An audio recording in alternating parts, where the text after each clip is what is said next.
BJP চৰকাৰখন সম্পূৰ্ণ এখন পুঁজিপতি চৰকাৰ। বিজেপি চৰকাৰখন হৈছে আদানী আৰু আম্বানী চৰকাৰ। বিজেপি চৰকাৰখন কোনো দৰিদ্ৰ জনতাৰ চৰকাৰ নহয়। আজি প্ৰত্যেক দিনাই কাৰ্যসূচীৰ অংশ হৈ পৰিছে পেট্ৰল আৰু ডিজেলৰ দাম বঢ়োৱা। আজি এই তেজপিয়া বিজেপি চৰকাৰখনে ইমানেই মূল্যবৃদ্ধি কৰিছে যে আজি খাতি খোৱা জনতা আজি পানীৰ হাৰ নচলা অৱস্থা হৈছে। আৰু বিজেপি চৰকাৰখনে কয় কি? বিজেপি চৰকাৰখনে কয় যে এখন ৰাম ৰাজ্যত যে এটা কুকুৰা ভোকাটোৰে নাথাকে। এই নৰেন্দ্ৰ মোদীৰ নেতৃত্বাধীন তেজপিয়া বিজেপি চৰকাৰখনে জানে নে নাজানে প্ৰশ্ন কৰিব বিচাৰিছোঁ অসমীয়া যুৱ মঞ্চৰ ফালৰ পৰা। আৰু আগন্তুক দিনত যদি এই অত্যাৱশ্যকীয় মূল্যবৃদ্ধি যদি ৰোধ নকৰে অসমীয়া যুৱ মঞ্চই ইয়াক আগন্তুক দিনত জয়ন্তী আন্দোলন কৰিবলৈ বাধ্য হ'ম। স্পষ্টভাৱে আমি অসমীয়া যুৱ মঞ্চক কৈ দিছোঁ। এই বিজেপি চৰকাৰখনে অত্যাৱশ্যকীয় মূল্যবৃদ্ধি ইমানেই বৃদ্ধি কৰিছে যাৰ ফলত আমাৰ খাতি খোৱা জনতা পানীৰ হাৰ নচৰা অৱস্থা হৈছে। আজি অত্যাৱশ্যকীয় বস্তু মূল্যবৃদ্ধিৰ লগতে আপোনাৰ দৰৱৰ মূল্যবৃদ্ধিও কৰিছে, যাৰ ফলত আজি ভাৰতৰ জনতা আজি দৰৱ নাখাই মৰিব। আজি আপোনাৰ গাড়ী মটৰ নচলালেই হ'ব, কিন্তু যে দৰৱৰ দাম ইমান মূল্য বৃদ্ধি কৰিছে আজি সাধাৰণ জনতাই এজন যিমানে ৰোগী আছে তেওঁলোকে দৰৱ নোখোৱাকৈ কেনেকৈ থাকিব।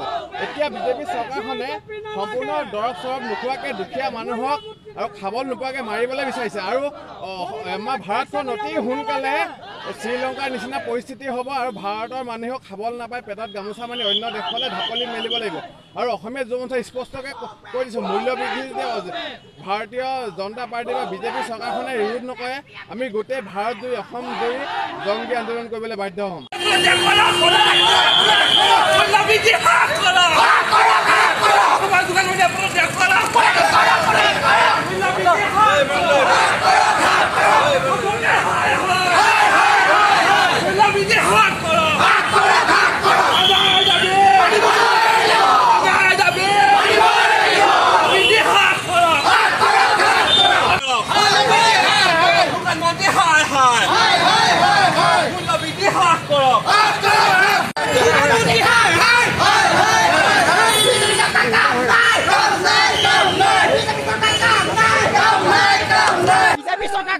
সম্পূৰ্ণ এখন পুঁজিপতি চৰকাৰ।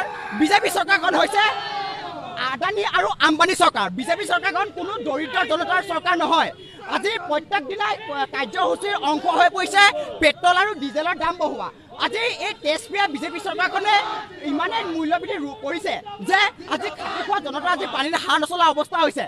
আৰু বিজেপি চৰকাৰখনে কয় কি? বিজেপি চৰকাৰখনে কয় যে এখন ৰাম ৰাজ্যত যে এটা কুকুৰা ভোকাটোৰে নাথাকে। এই নৰেন্দ্ৰ মোদীৰ নেতৃত্বাধীন তেজপিয়া বিজেপি চৰকাৰখনে জানে নে নাজানে প্ৰশ্ন কৰিব বিচাৰিছোঁ অসমীয়া যুৱ মঞ্চৰ ফালৰ পৰা। আৰু আগন্তুক দিনত যদি এই অত্যাৱশ্যকীয় মূল্যবৃদ্ধি যদি ৰোধ নকৰে অসমীয়া যুৱ মঞ্চই ইয়াক আগন্তুক দিনত জয়ন্তী আন্দোলন কৰিবলৈ বাধ্য হ'ম। স্পষ্টভাৱে আমি অসমীয়া যুৱ মঞ্চক কৈ দিছোঁ। এই বিজেপি চৰকাৰখনে অত্যাৱশ্যকীয় মূল্যবৃদ্ধি ইমানেই বৃদ্ধি কৰিছে যাৰ ফলত আমাৰ খাতি খোৱা জনতা পানীৰ হাৰ নচৰা অৱস্থা হৈছে। আজি অত্যাৱশ্যকীয় বস্তু মূল্যবৃদ্ধিৰ লগতে আপোনাৰ দৰৱৰ মূল্যবৃদ্ধিও কৰিছে, যাৰ ফলত আজি ভাৰতৰ জনতা আজি দৰৱ নাখাই মৰিব।